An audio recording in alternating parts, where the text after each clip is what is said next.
नमस्कार दोस्तों, सक्सेसफुल के यूट्यूब चैनल में आपका हार्दिक स्वागत है।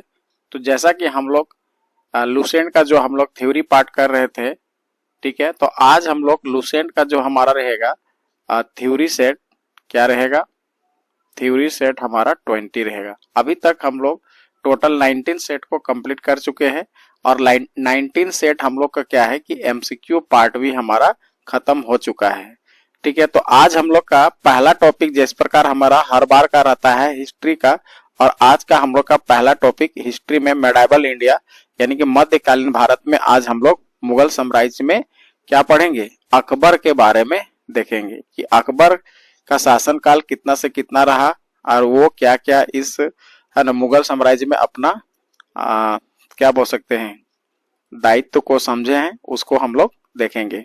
तो चलिए हम लोग स्टार्ट करते हैं। आज का हमारा पहला टॉपिक है अकबर, और अकबर का सबसे पहले देखिएगा कि इसका शासन काल देखेंगे तो कब से कब था, 1556 से 1605 ईस्वी तक। अब आप ध्यान दीजिएगा कि पहला ही पॉइंट क्या कहता है कि सम्राट अकबर का जन्म है ना कब हुआ है, 15 अक्टूबर 1542 में। याद रखिएगा 15 अक्टूबर 1542, ठीक है। आगे कहता है को हामिदा बानो बेगम के गर्भ से अमरकोट के राणा बीर साल के महल में हुआ। कहां पर हुआ, हमीदा बानो, यानी कि इसका मां का नाम देखेंगे तो क्या नाम है, हमीदा बानो बेगम के गर्भ से कहां पर, अमरकोट के राणा बीर साल के महल में हुआ। अकबर के बचपन का नाम जलाल था। एग्जाम में पूछा हुआ सवाल है और आने वाला एग्जाम में पूछा जा सकता है, तो इसको याद रखेंगे कि अकबर का बचपन का नाम क्या था, जलाल।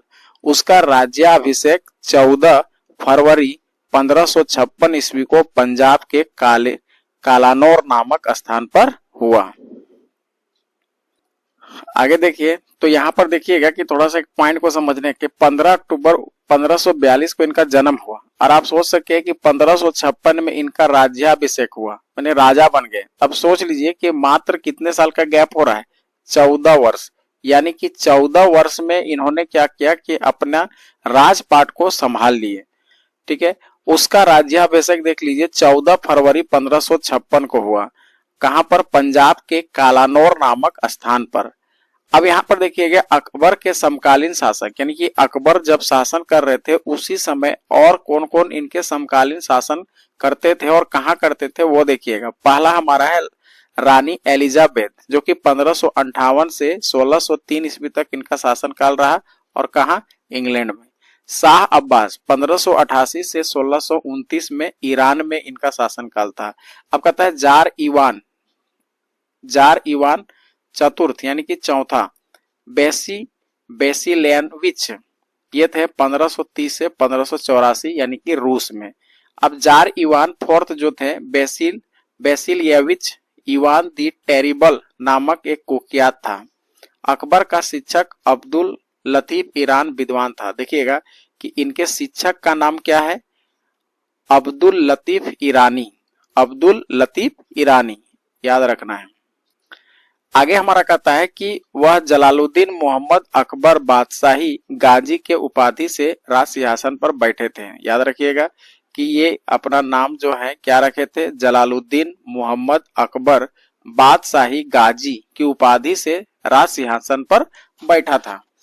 अब आगे पॉइंट हमारा कहता है कि बैरम खां यानी कि सिया मतावलंबी यानी कि सिया के मत के अनुसार देखेंगे कि बैरम खां जो है 1556 से 1560 ईस्वी तक अकबर का संरक्षक रहा। तो ये किन के अनुसार बताना है, बता रहा है सिया मतावलंबी, यानी कि सिया मुस्लिम हम लोग जानते हैं कि दो तरह का होता है, एक सिया होता है सुन्नी। तो ये सिया के अनुसार हमारा कहता है कि बैरम खान जो है 1556 से 1560 ईस्वी तक अकबर का संरक्षक रहा, और वह बदखशां है ना, बदखशां का निवासी था, और उसे प्यार से खानी बाबा भी कहा जाता था। किनको खानी बाबा कहा जाता था, तो बैरम खां, बैरम खां को क्या कहा जा रहा है, प्यार से खानी बाबा।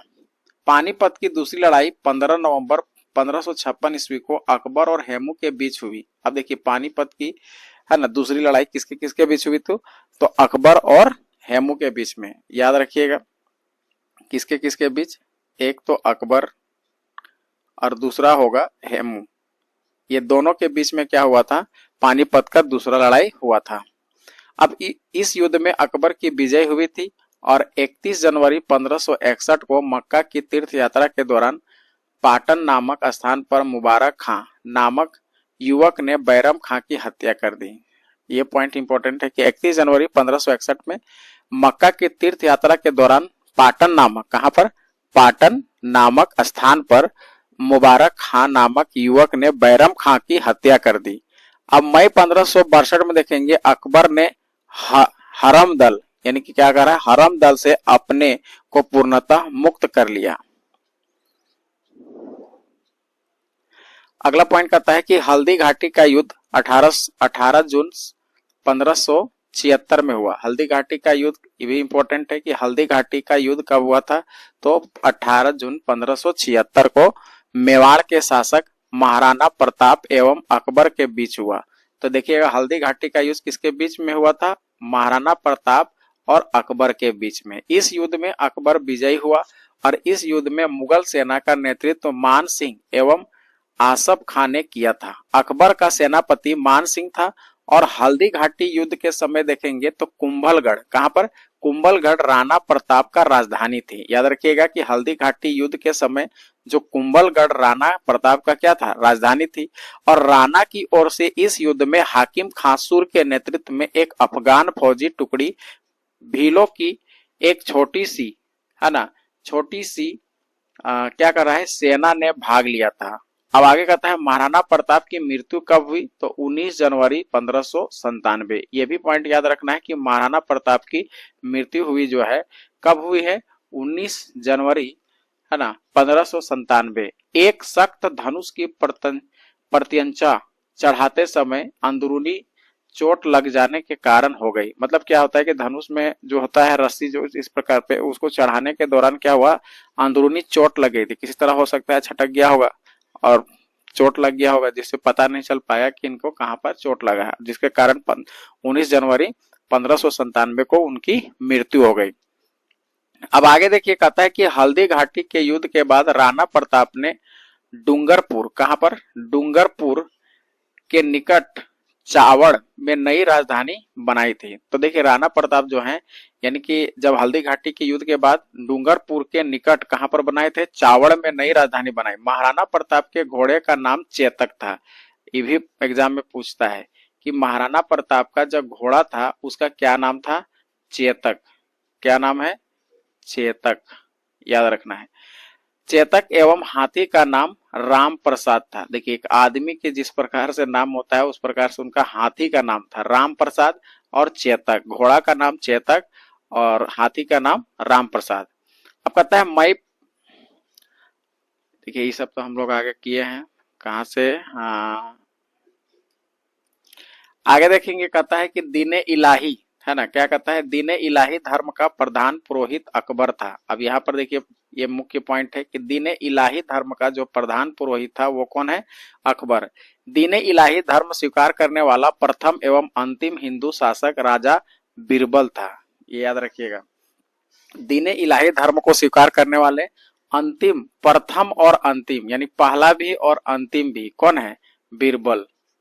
अब अकबर और बीरबल का कहानी तो आप सुने ही हैं। महेश दास नामक ब्राह्मण को राजा बीरबल की पदवी दी गई थी, यानी कि महेश दास नामक, अब देखिए इनका बीरबल का जो पूरा नाम देखा जाए तो महेश दास नामक एक ब्राह्मण को राजा बीरबल की पदवी दी गई थी। तो बीरबल का ओरिजिनल नाम देखा जाए तो महेश दास हो जाएगा। वो एक क्या थे, ब्राह्मण थे, ठीक है, जो हमेशा अकबर के साथ रहता था। आगे फिर कहता है कि अकबर ने जैन धर्म के जैनाचार्य हरि विजय सूरी को जगत गुरु की उपाधि प्रदान की थी। याद रखिएगा अकबर ने क्या किया है कि अकबर ने जैन धर्म के जैनाचार्य हरि विजय सूरी को जगत गुरु की उपाधि प्रदान की थी। अकबर ने शाही दरबार में एक अनुष्ठान के रूप में सूर्य उपासना शुरू करवाई थी। देखिएगा ये इंपॉर्टेंट पॉइंट है, क्या कहता है कि जो अकबर के शाही दरबार में जो थे वो क्या कहते हैं कि एक अनुष्ठान के रूप में सूर्य उपासना शुरू करवाई थी। आगे कहता है कि राजस्व प्राप्ति की जब्ती प्रणाली अकबर के शासन काल से प्रचलित है। अकबर के दीवान राजा टोडरमल यानी कि खत्री जाति 1580 में 10 साल बंदोबस्त व्यवस्था लागू की। गुजरात विजय के दौरान अकबर सर्वप्रथम पुर्तगालियों से मिला और यहीं उसने सर्वप्रथम समुद्र को देखा। गुजरात अभियान को इतिहासकार स्मिथ ने संसार के इतिहास का सर्वाधिक द्रुतगामी आक्रमण कहा है। देखिएगा ये इंपॉर्टेंट पॉइंट हमारा हो जा रहा है। क्या कह रहा है कि गुजरात अभियान को क्या कह रहा है, इसका इतिहासकार कौन है, स्मिथ ने संसार के इतिहास का सर्वाधिक द्रुतगामी आक्रमण कहा है।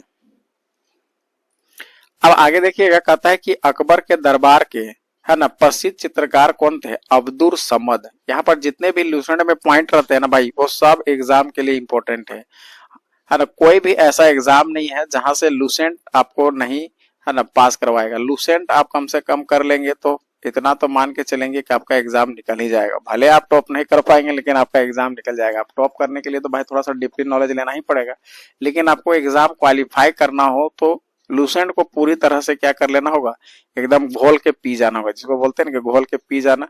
तो हर एक पॉइंट को आपको याद रखना है। और देखिए याद तो हर आदमी को होता है, लेकिन याद का जांच कैसे होगा, तो उसके लिए आपको क्या करना पड़ेगा, एमसीक्यू सेट और दूसरा चीज पीवाईक्यू प्रैक्टिस करना होगा, यानी कि जो पीछे एग्जाम में पूछा हुआ है और एमसीक्यू प्रैक्टिस। पहले तो आप करेंगे कि चैप्टर वाइज जैसा हम अभी आपको करवा रहे हैं, ठीक है। उसके बाद फुल सेट लगाना है, फुल सेट। फुल सेट से ये होगा कि आपको पता चलेगा कि हम फुल सेट में कितना स्कोर कर पा रहे हैं। और जब आपका स्कोर मान लीजिए कि 120 का एग्जाम में आ रहा है, तो 120 है और आप 80-90 क्वेश्चन एकदम सही सही बना ले रहे हैं, तो आप समझिए कि आपका एग्जाम क्वालिफाई हो ही जाएगा। चलिए तो हम लोग इधर अपना अगला पॉइंट पर चलते हैं। कहता है कि अकबर के दरबार का प्रसिद्ध संगीतकार कौन था, तानसेन। और अकबर का दरबार प्रसिद्ध चित्रकार अब्दुल समद था। अब यहाँ आगे कुछ पॉइंट दिया हुआ है कि अकबर द्वारा जीते गए प्रदेश। अब अकबर कहाँ कहाँ कौन कौन प्रदेश जीता है, तो यहाँ पर एक लिस्टिंग किया हुआ है। लिस्टिंग को आप थोड़ा सा समझ लेंगे और याद भी कर लेंगे। पहला हमारा है मालवा, जो कि बाज बहादुर 1561 में इसको जीता था। चुनार है ना, उसका शासक कौन था, अफगानों का शासक था 1562 में। फिर कहता है उस समय देखिएगा कि मुगल सेनापति का भी बता रहा है कि उस समय क्या मालवा का जब प्रदेश को लूटा गया था, यानी कि अपने अधीन लाया गया था, तो आदम खां और पीर मोहम्मद थे। और चुनार का जब हुआ था तो अब्दुल्ला खां, अजमेर नहीं आमेर है, आमेर जो कि भारमल में है, तो उसका शासक था भारमेल। और 1562 में स्वेच्छा से अधीनता स्वीकार की थी। उसके बाद चौथे नंबर पर है मेड़ता, जो कि शासक थे जयमल, जो 1562 में सरफुद्दीन उस समय का सेनापति थे। गोंडवाना यानी कि वीर नारायण एवं दुर्गावती 1564 में आसफ खां के सेनापति के नेतृत्व में ये अकबर के अधीन चला गया था क्षेत्र। आगे देखिएगा अगला कहता है 6 नंबर में मेवाड़। मेवाड़ जो है वहां का राजा थे शासक उदय सिंह एवं राणा प्रताप 1568 और 1576 के आसपास। यानी कि मेवाड़ में जो उदय सिंह थे वो तो स्वयं अकबर को स्वीकार कर लिए उनका मतलब दरबारी में। राणा प्रताप जो है मान सिंह एवं आसफ खां के नेतृत्व में जो सेनापति थे उनको हराए थे। फिर कहता है रणत गंभोर है ना, रणथंबोर जो सूरजन हाड़ा, क्या लिखा हुआ है, सूरजन हाड़ा उनके शासक थे, जो 1569 में भगवान दास एवं अकबर के है ना नेतृत्व में जीता गया था। कालिंजर जो रामचंद्र हैं 1569, मजनू खां और काका खां। मारवाड़ देखेंगे तो राव चंद्रसेन 1570 ईस्वी में स्वेच्छा से अधीनता स्वीकार की थी। जैसलमेर रावल हरिराय 1570 में स्वेच्छा से अधीनता स्वीकार की। मान लीजिए देख रहा है कि भाई हम इसका जीतने नहीं सकेंगे, तो इसका अधीनता को स्वीकार करने में ही क्या है, फायदा है। इसी प्रकार देखेंगे बीकानेर जो कल्याणमल उनका शासक था, तो 1570 में स्वेच्छा से ही क्या कर लिए, अकबर का अधीनता स्वीकार कर लिए। गुजरात में देखेंगे तो मुजफ्फर खां तृतीय जो थे 1571 में है ना, सम्राट अकबर खुद सेनापति के रूप में उन पर चढ़ाई किए थे। बिहार और बंगाल को देखेंगे तो उस समय का शासक जो था दाऊद खां था, तो 1574-76 में मुनीम खां और खाने खां ये क्या थे, दोनों सेनापति अकबर के नेतृत्व मतलब अकबर के देख रेख में क्या हुआ कि बिहार और बंगाल को अपने अधीन में कर लिए थे। चलिए, तो यहाँ पर कुछ लिस्टिंग था और भी है आगे। 14 नंबर में काबुल, जो कि हकीम मिर्जा 1581 मान सिंह एवं अकबर उनका क्या थे, सेनापति थे, मुख्य सेनापति। कश्मीर यूसुफ याकूब खां 1586, भगवान दास और कासिम खां। उड़ीसा जो थे निसार खां के अधीन था, निसार खां के वहां के शासक थे। 1592 में क्या हुआ कि अकबर द्वारा है ना मान सिंह को भेजा गया और फिर इस जगह को अधीनता ले आए अपने अधीन। फिर सिंध को देखेंगे तो जानी बेग 1593 में, अब्दुर रहीम खान खान। फिर कहता है कंधार, कंधार जो था मुजफ्फर हुसैन के अंतर्गत चलती थी, लेकिन 1555 में क्या हुआ कि शाह बेग के नेतृत्व में इस जगह को भी, इस स्थान को भी क्या हुआ, अकबर का अधीनता स्वीकार करना पड़ा।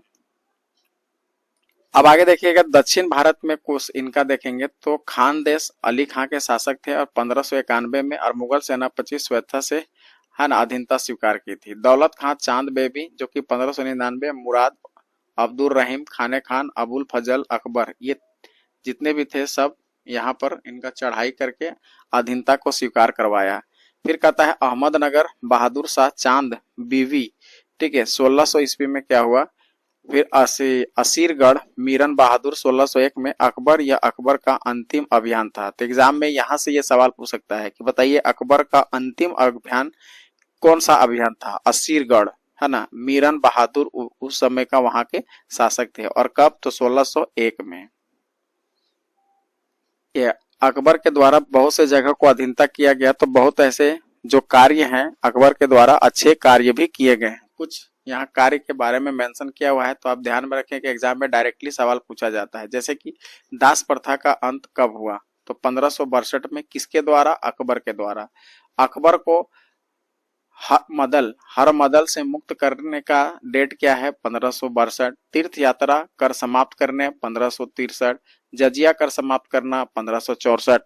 फतेहपुर सीकरी की स्थापना एवं राजधानी का आगरा से फतेहपुर सीकरी स्थानांतरण करना, तो 1571 में अकबर के द्वारा किया गया। फतेहपुर सीकरी स्थानांतरित कर दिया। फिर कहता है इबादत खाने की स्थापना 1575 में हुआ। इबादत खाने की सभी धर्मों के लोगों के प्रवेश की अनुमति 1578 में किया गया। मजहर की घोषणा 1579 में किया गया। फिर कहता है दीने इलाही की स्थापना, ये देखिएगा इंपॉर्टेंट है, दीने इलाही की स्थापना 1582 में किया गया था। इलाही सनवत की शुरुआत करने कब हुआ है, तो 1583, जो कि अकबर के द्वारा शुरू किया गया है। आगे फिर पॉइंट करता है कि इलाही सनवत की शुरुआत करने वाला 1583। राजधानी लाहौर स्थानांतरित करने का डेट क्या है, 1585, जो कि अकबर के द्वारा ही किया गया था। अगला पॉइंट कहता है कि दसवंत एवं बसावन अकबर के दरबार के चित्रकार थे। याद रखिएगा कौन, दसवंत और बसावन अकबर के दरबारी चित्रकार थे।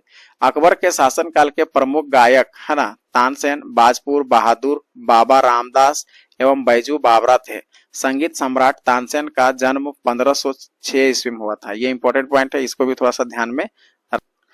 अगला कहता है कि 1506 में इनका जन्म कब हुआ था, ग्वालियर 1506 में हुआ था, लेकिन कहाँ, ग्वालियर में एक ब्राह्मण परिवार में हुआ था। इनका असली नाम रामतनु पांडे था, यानी कि तानसेन का ओरिजिनल नाम देखा जाए तो क्या नाम है, रामतनु पांडे था। वह धुरपद गायन शैली का महान संगीतकार था और ये बीन बजाते थे। इनकी प्रमुख कृतियां थी मियाँ की टोड़ी, मियाँ का मल्हार, मियाँ का सारंग, दरबारी कन्हरा, है ना, कंठा भरन, वाणी विलास की उपाधि अकबर के तानसेन को दिया गया था। अब देखिएगा यहाँ पर कंठा भरन, वाणी विलास की उपाधि अकबर ने तानसेन को दी थी। तानसेन अकबर के दरबार में आने से पूर्व रीवा के राजा रामचंद्र के राजाश्रय में थे।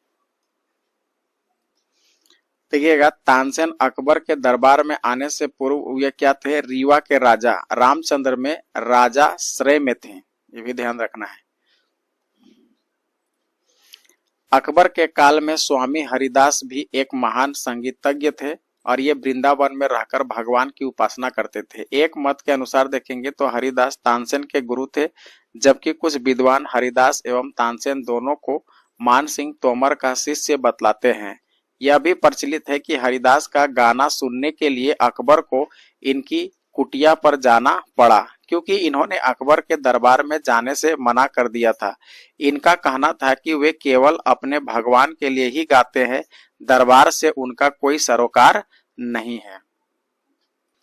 आगे कहता है कि अगला पॉइंट में दस्ताने अमीर हमजा यानी हमजा नामा प्रसिद्ध अरबी महाकाव्य के नाम से भी प्रसिद्ध है। यह मुगल चित्रशाला की सबसे पहली अत्यंत महत्वपूर्ण कृति है। इसमें हजरत मोहम्मद साहब के चाचा अमीर हमजा एवं वीरतापूर्ण कारनामों का चित्रित संग्रह है। इस पांडुलिपि का चित्रण मीर सैयद अली पर्यवेक्षक है और अब्दुल समद नेतृत्व में ग्वालियर, गुजरात, लाहौर, कश्मीर, मालवा आदि से बुलाए गए लगभग 100 चित्रकारों के एक समूह ने किया। हमजा नामा को चित्रित करने का कार्य हुमायूं के काल में प्रारंभ हुआ और अकबर के काल में पूर्ण हुआ, ये भी याद रखना है। इस कार्य का पूरा करने में 15 वर्ष लगे। इसमें अंतिम रूप से चित्रित करने का कार्य अब्दुस्मद ने इसके चित्र को चित्रपट कहा गया है। देखिएगा कि इसमें अंतिम रूप से जो चित्रित हैं अब्दुस्मद है ना, इनके चित्र को चित्रपट कहा गया है, ये याद रखना है।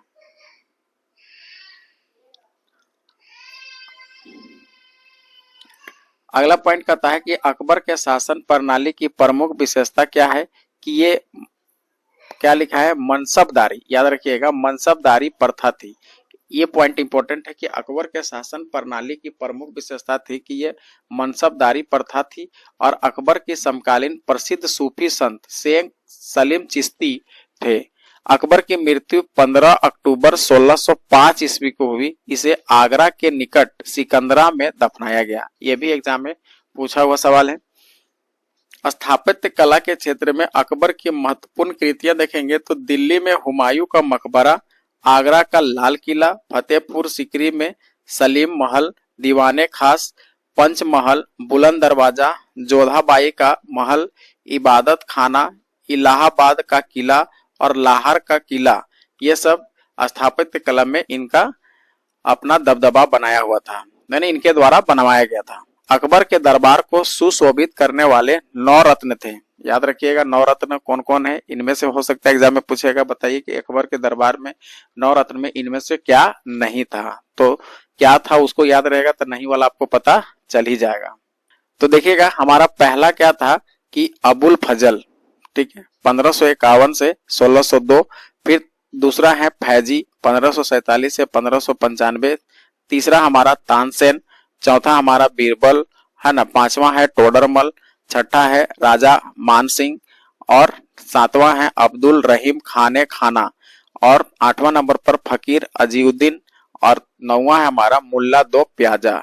यानी कि क्या थे, ये हमारे 9 रत्न थे, अकबर के 9 रत्न।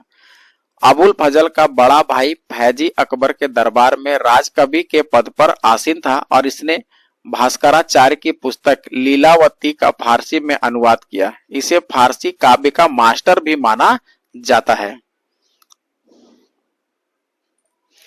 आगे देखेंगे कि स्थापत्य कला के क्षेत्र में अकबर की महत्वपूर्ण कृतियां क्या हैं। जैसा कि आप लोग को अभी हम बताएं कि दिल्ली में हुमायूं का मकबरा। देखिएगा अगला पॉइंट हमारा कहता है कि अबुल फजल अकबर नामा ग्रंथ की रचना की और वह दिन ए इलाही धर्म का मुख्य पुरोहित भी था। अकबर ने भगवान दास, है ना, याद रखिएगा भगवान दास आमेर के राजा भारमल के पुत्र को अमीर उल उमरा की उपाधि दी थी। यूसुफ, है ना, यूसुफ फजाइयों के विद्रोह को दबाने के दौरान बीरबल की हत्या हो गई थी। तो याद रखिएगा कि कब हुआ था, तो यूसुफ फंजाई, है ना, यूसुफ फजाइयों के विद्रोह के दबाने के दौरान क्या हुआ, बीरबल की हत्या कर दी गई थी। 1602 ईस्वी में सलीम यानी कि जहांगीर के निर्देश पर क्या है, दक्षिण से आगरा और आ रहे अबुल फजल को रास्ते में वीर सिंह बुंदेला नामक सरदार ने हत्या कर दी थी। अगला पॉइंट कहता है कि मुगल सम्राट अकबर ने अनुवाद विभाग की स्थापना की। नकीब खां, अब्दुल कादिर बदायूं तथा शेख सुल्तान ने रामायण एवं महाभारत का फारसी में अनुवाद किया। अब यहाँ से ये एग्जाम में पूछेगा कि बताइए कि बदायूं तथा शेख सुल्तान ने रामायण एवं महाभारत के फारसी में अनुवाद किया। महाभारत का नाम है ना क्या रखा गया, रजमानामा, युद्धों की पुस्तक। ऐसे भी जानते हैं कि महाभारत में हमारा क्या है, महाभारत में अधिकतर युद्ध भाइयों के बीच में युद्ध का सीन को दिखाया गया। तो जब ये फारसी में अनुवाद हुआ तो इस बुक का नाम रख दिया गया रजमानामा, रजमनामा। अगला है हमारा पंचतंत्र का फारसी भाषा में अनुवाद अबुल फजल ने अनवरे सादात नामक से तथा मौलाना हुसैन फैज ने यारे दानिश नाम से किया। हाजी इब्राहिम सरहदी ने अथर्ववेद का मुल्ला शाह मोहम्मद ने राज तरंगनी का अब्दुल रहीम खाने खाना ने तुजुके बाबरी का तथा फैजी का लीलावती का फारसी में अनुवाद किया। फैजी ने नल दमयंती यानी कि सूरदास द्वारा रचित का भी फारसी में भी अनुवाद करवाए। अब कहता है कि नाम सहेली रखा, यानी कि जब ये सूरदास द्वारा रचित था दमयंती तो उसका फारसी में अनुवाद कराने के बाद क्या नाम रखे थे, तो सहेली। भागवत पुराण का अनुवाद फारसी में टोडरमल ने किया था। देखिएगा भागवत पुराण जो है उसका फारसी में अनुवाद करने वाले कौन है, तो टोडरमल। अब एग्जाम में यही डायरेक्ट सवाल पूछेगा कि बताइए भागवत पुराण को अनुवाद करने फारसी में अनुवाद करने वाले निम्नलिखित में कौन है, तो याद रखिएगा कौन है, टोडरमल। अगला है अबुल कादिर बदायूं ने सिंहासन पर बत्तीसी का अनुवाद फारसी में किया। ज्योतिष के प्रसिद्ध ग्रंथ तजक एवं तुजुक का फारसी में अनुवाद जहाने जफर के नाम से मोहम्मद खां गुजराती ने किया था। अब यहाँ पर नोट में पंचतंत्र का अरबी भाषा में अनुवाद करने वाले कौन है, कलीला और दिमना कहलाता है। यानी कि देखेंगे पंचतंत्र को जो है वो किस भाषा में, अरबी भाषा में अनुवाद क्या कहलाता है, कलीला या दिमना। निजामुद्दीन पानीपत ने रामायण के परिशिष्ट के रूप में योग वशिष्ठ वेदांत दर्शन पर एक ग्रंथ का फारसी में अनुवाद किया। अकबर के काल में हिंदी साहित्य का स्वर्ण काल कहा जाता है। अकबर ने बीरबल को कवि प्रिय एवं नरहरि के महापात्र की उपाधि प्रदान की थी।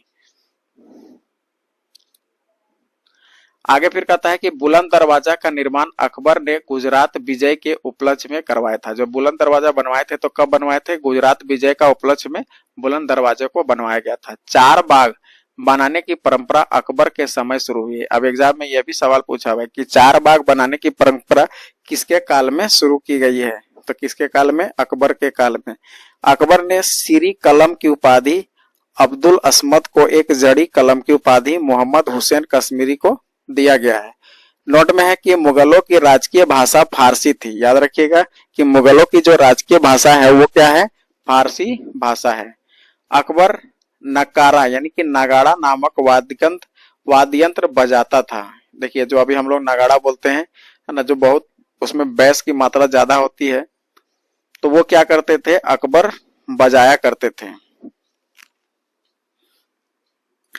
अब आगे हम लोग अंतिम पॉइंट पर पहुंचते हैं। कहता है कि मुगल मुद्रा व्यवस्थाएं की सुव्यवस्थित रूप प्रदान करने का श्रेय अकबर को प्राप्त है और उसके एक सिक्के पर कलमे की जगह उल्लाह अकबर जले जलाहू तथा दूसरी ओर टकसाल का नाम अंकित था। उसके चांदी के एक अन्य सिक्के के एक भाग पर धनुधारी राम और राम के पीछे सीता की प्रतिमाएं अंकित है और ऊपर रामसिम शब्द भी लिखा हुआ है। अकबर ने असीरगढ़ के विजय की स्मृति अपने सिक्के पर बाज की आकृति अंकित करवाई।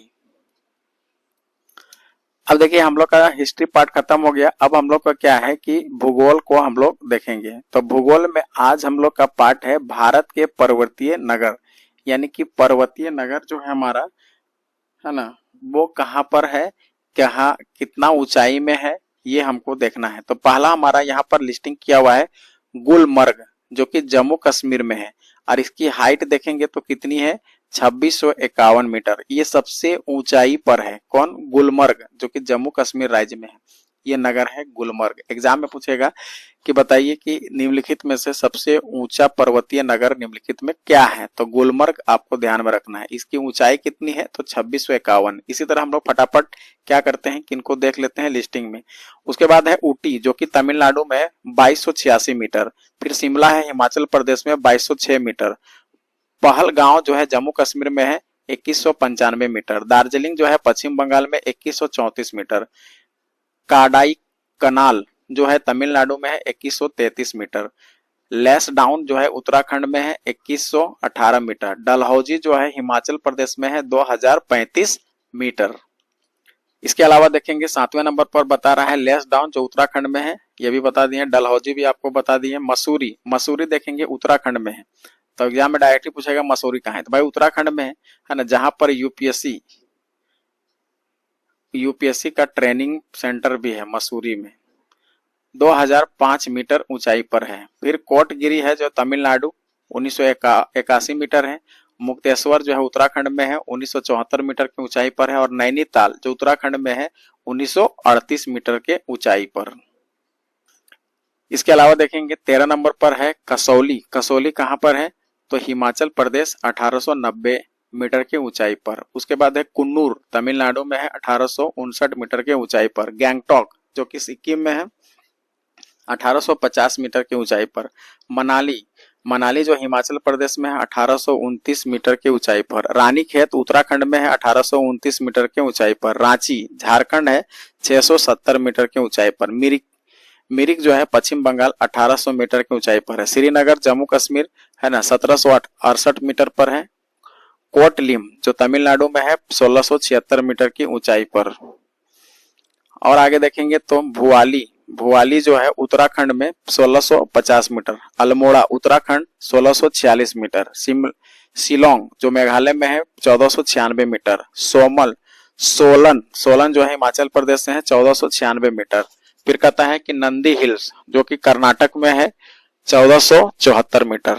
फिर है एयरकार्ड, ये तमिलनाडु में है 1459 मीटर। महाबालेश्वर ये जो है महाराष्ट्र में 1372 मीटर। कलिम्पोंग जो है पश्चिम बंगाल 1250 मीटर। धर्मशाला हिमाचल प्रदेश 1250 मीटर। कुल्लू घाटी जो कि हम लोग है ना वहां घूमने के लिए जाता है हिमाचल प्रदेश में है 1250 मीटर की ऊंचाई पर बसा हुआ है।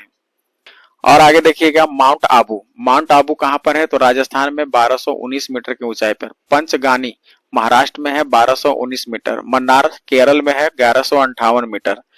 पंचमढ़ी मध्य प्रदेश में है 1067 मीटर। 36 में देखेंगे सपुतारा जो गुजरात में है 975 मीटर। केमानगुंडी, क्या लिखा हुआ है, केमानगुंडी जो कर्नाटक में है 914 मीटर की ऊंचाई पर। पेरियार जो है केरल में है 914 मीटर के ऊंचाई पर। मंडी जो है हिमाचल प्रदेश में है 709 मीटर। 40 में देखेंगे लोनावाला जो है महाराष्ट्र में है 620 मीटर पर। आगे देखेंगे 41 नंबर है ना, क्या कहता है, खंडाला है ना, तो महाराष्ट्र में है 620 मीटर के ऊंचाई पर। तो ये थे हमारे कुछ है ना जो नगर जो है पर्वतीय नगर जो एकदम हाइट में है। ठीक है, तो सबसे ऊंचाई पर देखा जाए तो सबसे ऊंचाई पर हमारा है गुलमर्ग है ना, गुलमर्ग। ठीक है, अब हम लोग आगे देखते हैं कि पॉलिटी को देखते हैं कि पॉलिटी में हम लोग का आज का टॉपिक क्या है। तो पॉलिटी का टॉपिक हम लोग का आज है निर्वाचन आयोग। ठीक है, यही तो सब मेन पार्ट है कि जहां पर भी वोटिंग करवाना हो तो निर्वाचन आयोग के ही देखरेख में होता है। तो पहला पॉइंट देखेंगे, कहता है कि संविधान के भाग 15 के अनुच्छेद 324 से लेकर 329 में निर्वाचन से संबंधित उपबंध दिया गया है। भारत निर्वाचन आयोग की स्थापना 25 जनवरी 1950 को हुई थी। यह एक अस्थायी संवैधानिक निकाय है। अगला पॉइंट, निर्वाचन आयोग का गठन मुख्य निर्वाचन आयुक्त एवं अन्य निर्वाचन आयुक्त से किया जाता है जिनकी नियुक्ति राष्ट्रपति के द्वारा होती है। याद रखिएगा, इनकी नियुक्ति कौन करता है, राष्ट्रपति। ये पहला पॉइंट इंपॉर्टेंट। अगला पॉइंट कहता है कि मुख्य चुनाव आयुक्त का कार्यकाल कितने साल का होता है, तो मात्र 6 साल या फिर 65 साल, दोनों में जो पूरा पहले होगा उसको प्राथमिकता दी जाएगी। मान लीजिए कि आपका 65 साल हो गया और आपका 6 साल पूरा नहीं हुआ तो आप रिटायर हो जाएंगे। ठीक है, अवाई जो भी पहले हो तब तक होगा। अन्य चुनाव आयुक्त का कार्यकाल 6 वर्ष 62 वर्ष की आयु जो पहले हो तब तक रहता है। यानी कि मुख्य आयुक्त का 65 साल होता है और अन्य आयुक्त का 62 साल होता है।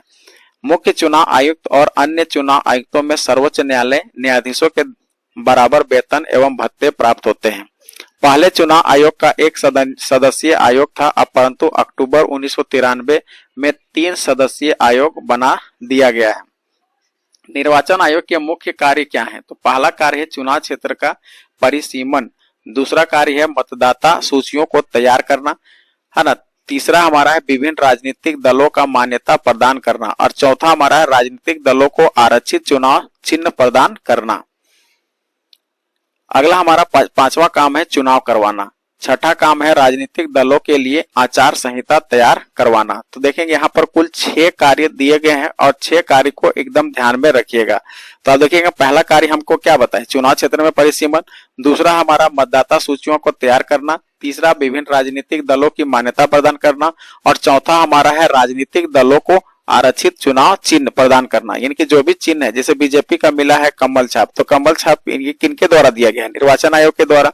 अभी हमें हाल फिलहाल में जो JLKM का जो हमारे जयराम आते हैं उनको भी दिया गया है ना, चुनाव चिन्ह, तो वो किनके द्वारा दिया गया है? चुनाव आयोग के द्वारा। अब देखिए अगला पॉइंट कहता है चुनाव आयोग की स्वतंत्रता के लिए संवैधानिक प्रावधान भी किए गए। तो पहला, निर्वाचन आयोग की संवैधानिक संस्था है, अर्थात इसका निर्माण संविधान ने किया है। दूसरा, मुख्य चुनाव आयुक्त एवं अन्य चुनाव आयुक्त की नियुक्ति राष्ट्रपति करते हैं और मुख्य चुनाव आयुक्त को महाभियोग जैसी प्रक्रिया से ही हटाया जा सकता है। इसको डायरेक्टली हम लोग हटा नहीं सकते हैं। जब महाभियोग लगाएंगे तो ऑटोमेटिक है कि मुख्य चुनाव आयुक्त को क्या कर सकते हैं? मतलब महाभियोग से हटाया जा सकता है। चौथा पॉइंट में कहता है कि मुख्य चुनाव आयुक्त का दर्जा सर्वोच्च न्यायालय के न्यायाधीश के समान ही है और 5 नियुक्तियों पश्चात मुख्य चुनाव आयुक्त एवं अन्य चुनाव आयुक्त की सेवा शर्तें कोई अलाभकारी परिवर्तन नहीं किया जा सकता। छठा माता है मुख्य चुनाव आयुक्त एवं अन्य चुनाव आयुक्तों का वेतन भारत के संचित निधि के द्वारा दिया जाता है। यह भी एक इंपॉर्टेंट पॉइंट है। अब देखेंगे आगे जो हमारा इलेक्ट्रॉनिक वोटिंग मशीन जो ईवीएम है, ईवीएम के बारे में समझते हैं। तो केरल के पारूर, है ना, याद रखिएगा पहला पॉइंट एकदम इंपॉर्टेंट है।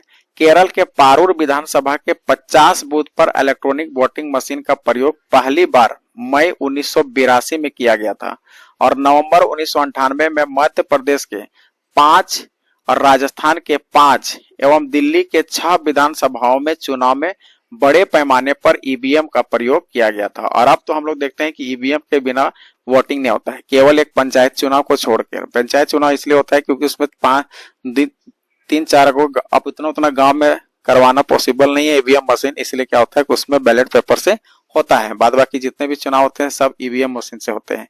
ईवीएम का प्रयोग करके 1999 में पूरा चुनाव कराने वाला प्रथम राज्य गोवा है। तो गोवा सबसे पहले जो है कि पूरी तरह से ईवीएम मशीन से चुनाव करवाए थे। ईवीएम का प्रयोग करके पहली बार 2004 में संपूर्ण आम चुनाव करवाया गया था। यानी कि संपूर्ण जो आम चुनाव है सबसे पहले ईवीएम मशीन से 2004 में हुआ था। 2009 में आम चुनाव एवं सभी विधानसभाओं के चुनाव में ईवीएम का प्रयोग होने लगा और ईवीएम की विश्वसनीयता कायम रखने के लिए वीवीपैट यानी कि वोटर वेरीफाइबल, ठीक है, क्या बोला है कि वीवीपैट यानी कि voter verifiable paper audit trial यानी कि voter verifiable paper audit trial machine की मदद ली जा रही है और वीवीपैट व्यवस्था के तहत वोट डालने के तुरंत बाद कागज की पर्ची बनती है। इस पर जिस उम्मीदवार को वोट दिया उसका नाम एवं चुनाव चिन्ह छपा होता है। सबसे पहले इसका इस्तेमाल नागालैंड के चुनाव 2013 में हुआ था। आप देखेंगे जब भी आप वोट देने जाते हैं तो ईवीएम मशीन में जैसे ही आप जिस कैंडिडेट को आप वोट देते हैं तो वहां पर पहले तो बीप का आवाज देगा और दूसरी चीज बगल में जो वीवीपैट रहता है उसमें क्या होगा कि मान लीजिए आप जयराम महतो को वोट दिए तो जयराम महतो को तस्वीर और उनका चुनाव चिन्ह ऑटोमेटिक वहां से गिर जाएगी, जिससे आपको पता चल जाएगा कि हाँ हम उन्हीं को वोट मेरे द्वारा पड़ा हुआ है। अगला पॉइंट में कहता है कि भारत इलेक्ट्रॉनिक्स लिमिटेड और इलेक्ट्रॉनिक्स कॉर्पोरेशन इंडिया ने वीवीपैट मशीन को 2013 में बनवाई। यानी कि कौन बनाया है? तो भारत इलेक्ट्रॉनिक्स लिमिटेड और इलेक्ट्रॉनिक कॉर्पोरेशन इंडिया लिमिटेड, ठीक है, 2013 में बनवाई। अब अगले पॉइंट पर हमारा क्या कहता है कि राष्ट्रीय दल का दर्जा हासिल करने के लिए आवश्यक शर्त क्या क्या होता है, यानी कि जो राष्ट्रीय पार्टी कोई भी दल को बनाना है तो उनके सेवा शर्त कुछ होते हैं, तो उनको देखते हैं कि क्या क्या है। पहला हमारा पिछले आम चुनाव या विधानसभा चुनाव में संबंधित पार्टी को उम्मीदवारों को 4 या इससे अधिक राज्य में कुल वैध मत वोटों से 6% कम वोट न मिले हो, पार्टी के 4 उम्मीदवार आम चुनाव अथवा विधानसभा चुनाव में जीते हों। पहला पॉइंट। दूसरा पॉइंट कहता है पिछले चुनाव में लोकसभा की 2% सीटों पर जीत हासिल की हो या कम से कम 3 राज्यों से संबंधित पार्टी उम्मीदवार ने जीत हासिल की हो, तब उसको हम लोग राष्ट्रीय पार्टी घोषित कर सकता है कौन, चुनाव आयोग। अगला थर्ड पॉइंट कहता है कि कम से कम 4 राज्यों में संबंधित पार्टी को राज्य पार्टी का दर्जा हासिल हो। तब ये तीनों क्राइटेरिया को आप पार करेंगे तब क्या होगा कि राष्ट्रीय दल में आपको क्या होगा, रजिस्ट्रेशन स्लिप मिलेगा, तब आपको राष्ट्रीय चुनाव यानी कि इंडिया लेवल का आपका क्या होगा, आप पार्टी बन जाएंगे। अब आगे कहता है कि वर्तमान में मान्यता प्राप्त है ना राष्ट्रीय राजनीतिक दल क्या क्या है। एक है पहला भारतीय जनता पार्टी जिनका चुनाव चिन्ह है कमल, है ना। भारतीय राष्ट्रीय कांग्रेस जिसकी पंजा हाथ छाप है। बहुजन समाज पार्टी जिसकी हाथी छाप, असम को छोड़कर, असम में इनका पार्टी नहीं है।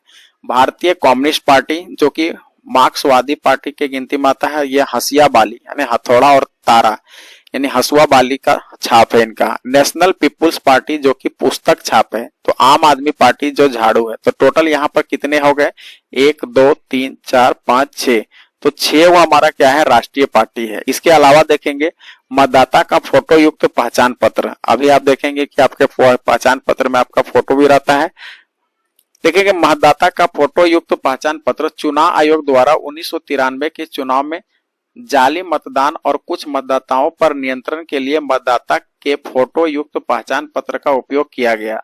पंजीकृत मतदाताओं को फोटो युक्त पहचान पत्र जारी करने का आधार मतदाता सूची और सामान्य रूप से प्रति वर्ष इस मतदाता सूची में संशोधन किया जाता है और नवंबर की पहली तारीख पात्रता तिथि मानी जाती है। इस तिथि को 18 वर्ष की आयु पूरी करने वाले या इससे अधिक आयु का प्रत्येक भारतीय नागरिक मतदाता सूची में शामिल होने का पात्र होता है। वह इसके लिए आवेदन कर सकता है। एक बार सूची में पंजीकृत हो जाने के बाद वह फोटो युक्त पहचान पत्र प्राप्त करने का पात्र हो जाता है। नोट में कहता है कि मतदाता का अधिकार कानूनी अधिकार एवं मौलिक अधिकार नहीं है। ठीक है, यह भी एक इम्पोर्टेंट। अब देखिए प्रमुख क्षेत्रीय दल एवं उनका चुनाव देखेंगे जो कि कुछ ही क्षेत्र में उनका क्या होता है कि उनका संबंध होता है। अब तेलुगु देशम ये जो है साइकिल, ये फर्क कहाँ चलता है तो आंध्र प्रदेश में। समाजवादी पार्टी साइकिल छाप है जो कि उत्तर प्रदेश में। असम गण परिषद जो हाथी छाप है उनका असम में चलता है। झारखंड मुक्ति मोर्चा है ना, इनका तीर कमान है और ये झारखंड का सबसे बड़ा राजनीतिक पार्टी है क्षेत्रीय पार्टी में। लोक जन पार्टी जो बंगला में है, बिहार है ना, बंगला इनका छाप है, बिहार में चलता है। तेलंगाना राष्ट्रीय, उसके बाद देखेंगे कार छाप है तो तेलंगाना में चलता है। पैंथर्स पार्टी ये जो है साइकिल छाप है, जम्मू कश्मीर में चलती है। नेशनल कॉन्फ्रेंस हल छाप है, जम्मू कश्मीर में चलती है। राष्ट्रीय जनता दल लालटेन छाप है जो बिहार झारखंड का सबसे बड़ा पार्टी है। इसके अलावा देखेंगे तो आपका शिवसेना जो है तीर कमान जो महाराष्ट्र में है। ऑल इंडिया फॉरवर्ड ब्लॉक जो शेर छाप है पश्चिम बंगाल में। अन्ना द्रविड़ मूवमेंट है ना, 2 पत्ती तमिलनाडु। महाराष्ट्रवादी गोमांत पार्टी शेर गोवा है। सिक्किम संग्राम हाथी सिक्किम में है। द्रविड़ मुन्नेत्र कन्नड़। उगता सूरज तमिलनाडु। पुडुचेरी में नागालैंड पीपुल्स मुर्गा छाप नागालैंड में। अकाली दल बादल तराजू पंजाब में है। जनता दल तीर छाप है इसका बिहार झारखंड में है।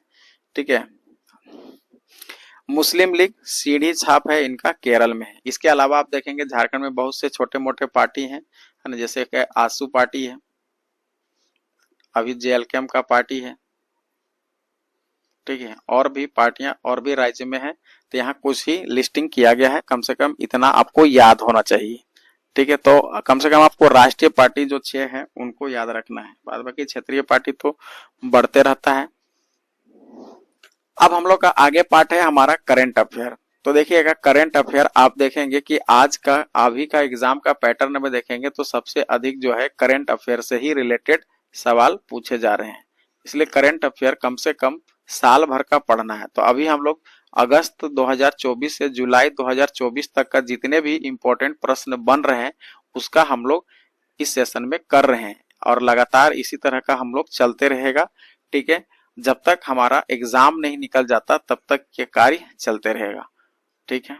चलिए तो अब हम लोग स्टार्ट करते हैं वार्षिकांक 2025 का करंट अफेयर और आज का हम लोग का टॉपिक है 2023 है ना, 2023-25 यानी 2023 से 25 तक के विभिन्न ऑपरेशन जो हुए हैं है ना, उस ऑपरेशन को समझने का प्रयास करते हैं, जिनमें पहला ऑपरेशन हमारा है ऑपरेशन सिंदूर। अब ऑपरेशन सिंदूर भारत सरकार द्वारा पहलगामा आतंको हमलों के खिलाफ किया गया था। अगला है ऑपरेशन चक्र 5, सीबीआई द्वारा डिजिट अरेस्ट स्कैम के खिलाफ किया गया था। ऑपरेशन ब्रह्मा, भारत इसके तहत म्यांमार और भूकंप पीड़ितों द्वारा मदद के लिए माननीय सहायता भेजी है। अगला देखेंगे ऑपरेशन डेविल हंट, ये किसके लिए हुआ है? बांग्लादेश द्वारा देश के अस्थिर करने की कोशिश कर रहे लोगों को गिरफ्तार करने के लिए किया गया था। ऑपरेशन सद्भाव, ये भारत सरकार द्वारा टाइफून यागी प्रभावित म्यांमार, लाओस और वियतनाम की मदद के लिए शुरुआत की थी। ऑपरेशन कन्विक्शन, उत्तर प्रदेश सरकार द्वारा यौन उत्पीड़न और धर्म परिवर्तन को कम करने के लिए इस संलिप्त अपराधियों को गिरफ्तारी हेतु शुरू किया गया है। कौन सी? Operation conviction. और अगला हमारा है ऑपरेशन राइजिंग सन, इसका क्या काम है? राजस्व खुफिया निदेशालय द्वारा 4 राज्यों में सोने की तस्करी सिंडिकेट को उजागर करने के लिए किया गया था। अब कहता है ऑपरेशन बॉम्बे बकेट, ये क्या है? वायुसेना द्वारा नैनीताल के जंगलों में लगी आग को बुझाने के लिए किया गया है। ऑपरेशन मर्यादा, उत्तराखंड पुलिस द्वारा केदारनाथ यात्रा के संचालन के लिए किया गया है। ऑपरेशन शील्ड, ये इजराइल ने ईरानी हमले रोकने के बाद अपने डिफेंस ऑपरेशन का नाम दिया है। और ऑपरेशन संकल्प देखेंगे तो ये हमारा कहता है भारतीय नौसेना ने इसके तहत ईरानी जहाज अल कंबर और 23 पाकिस्तानी नागरिकों को समुद्री लुटेरों से बचाने के लिए शुरुआत की है। ऑपरेशन इंद्रावती, ये क्या था? हैती में फंसे भारतीयों को निकालने के लिए ये शुरू किया था। ऑपरेशन कामधेनु, ये जम्मू कश्मीर पुलिस द्वारा मवेशी तस्करी का नकेल कसने के लिए किया गया है। अगला है ऑपरेशन नन्हे फरिश्ते, इसके तहत रेलवे सुरक्षा बल ने 549 से अधिक बच्चों को उनके परिवार से मिलाया। ओ ऑल ऑक्सा फ्लेड, ह्यूमस ने इजराइल के खिलाफ अपने, ठीक है, जो हमास है जो उसके खिलाफ में ऑपरेशन का नाम दिया है। ऑपरेशन अमृत, केरल सरकार द्वारा एंटीबायोटिक दवाओं के उपयोग को कम करने के लिए किया गया है। देखिए आगे हमारा क्या कहता है कि ऑपरेशन सर्वशक्ति, यानी कि ऑपरेशन सर्वशक्ति किसके द्वारा किया गया था? तो भारतीय सेना द्वारा जम्मू कश्मीर में आतंकी गतिविधियों को बढ़ाने के पाकिस्तान के प्रयासों को विफल करने के लिए किया गया था। मतलब हमेशा देखेंगे कि आतंकवादी को बढ़ावा देने वाले हमारे पाकिस्तान है ना। अगला कहता है ऑपरेशन अजय, जो भारत सरकार द्वारा इजराइल हमास युद्ध के दौरान इजराइल के भारतीयों को वापस लाने के लिए किया गया था। ऑपरेशन चक्र 2, जो इसके तहत सीबीआई द्वारा साइबर अपराध माफिया को खत्म करने एवं विभिन्न स्थानों पर छापेमारी की गई थी। ऑपरेशन आयरन स्वास्ट देखेंगे तो इजराइल ने हमास के खिलाफ जारी लड़ाई का कोड नाम दिया है। ऑपरेशन सजग, भारतीय तट रक्षक बल द्वारा तटीय सुरक्षा बल बढ़ाने एवं हितकारों को शामिल करने के लिए शुरू किया था। ऑपरेशन त्रिनेत्र 2, जो सुरक्षा बल, सेना और पुलिस ने जम्मू कश्मीर के पुंछ छिपे आतंकियों को ढेर करने हेतु हुआ है। ऑपरेशन करुणा जो है भारत सरकार भारतीय नौसेना द्वारा चक्रवात मोर्चा प्रभावित म्यांमार की सहायता के लिए किया गया। ऑपरेशन ध्वस्त जो है राष्ट्रीय जांच एजेंसी द्वारा संगठित अपराध और आतंकवाद को समाप्त करने के लिए। ऑपरेशन कावेरी जो है भारत सरकार द्वारा युद्धग्रस्त सूडान में फंसे भारतीयों को वापस लाने के लिए। ऑपरेशन मर्यादा जो है उत्तराखंड पुलिस द्वारा राज्य में तीर्थ स्थल एवं पर्यटक स्थलों में स्वच्छता बनाए रखने के उद्देश्य से है। ऑपरेशन सद्भावना भारतीय सेना द्वारा जम्मू कश्मीर ग्रामीण क्षेत्रों में एलओसीज के पास के क्षेत्रों के लोगों की मदद के लिए शुरू की गई है ऑपरेशन सद्भावना। ऑपरेशन अलर्ट देखा जाए तो सीमा सुरक्षा बल बीएसएफ द्वारा भारत पाकिस्तान सीमा सुरक्षा बल बढ़ाने के लिए किया गया है। ऑपरेशन ऑक्टोपस जो कि है एनआईए और ईडी द्वारा पॉपुलर फ्रंट ऑफ इंडिया यानी कि पीएफआई के विरुद्ध देश के हिस्से हिंसा फैलाने एवं टेरर फंडिंग के लिए छापेमारी के लिए शुरुआत की गई थी ऑपरेशन ऑक्टोपस।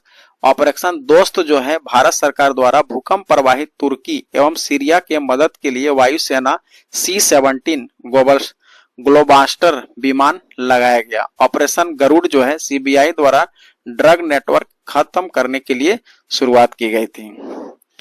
अब आगे देखेंगे कुछ ऑपरेशन बचा हुआ है। ऑपरेशन मेघ चक्र जो सीबीआई द्वारा चाइल्ड प्रोनोग्राफी है ना, प्रोनोग्राफी सर्कुलेट करने वाले लोगों को पता लगाने के लिए किया गया है। ऑपरेशन नाकोर्स रेलवे सुरक्षा बल द्वारा रेल के माध्यम से नशीले पदार्थ की तस्करी रोकने के लिए किया गया है। ऑपरेशन मिशन अमानत भारतीय रेल द्वारा यात्रियों के खोए हुए सामान को ट्रैकिंग हेतु किया गया। ऑपरेशन गंगा जो है भारत सरकार द्वारा युद्धग्रस्त यूक्रेन में फंसे भारतीय नागरिकों और छात्रों को भारत लाने के लिए किया गया था। अगला है ऑपरेशन ओलिविया भारतीय तट रक्षक ओडिशा ओलिविया है ना रिडले कछुआ को बचाने के लिए। और ऑपरेशन सतर्क जो है रेलवे सुरक्षा बल द्वारा ट्रेनों में अवैध तंबाकू अवैध शराब को तस्करी से रोकने के लिए किया गया है। ऑपरेशन देवी शक्ति विदेश मंत्रालय द्वारा तालिबान के कब्जे और अफगानिस्तान में फंसे भारतीयों को निकालने के लिए। और ऑपरेशन उपलब्ध जो रेलवे सुरक्षा बल द्वारा शुरू किया गया है टिकट कालाबाजारी पर अंकुश लगाने तथा लोगों को टिकट उपलब्ध कराने हेतु किया गया। होता क्या है कि टिकट पहले से कटा लिया, अब भाई वहां टिकट है ही नहीं, अब वो टिकट क्या करेगा कि जितना मूल्य में है उससे ज्यादा दाम में वो बेच देगा। ऐसे फिल्मों जहां पर मूवी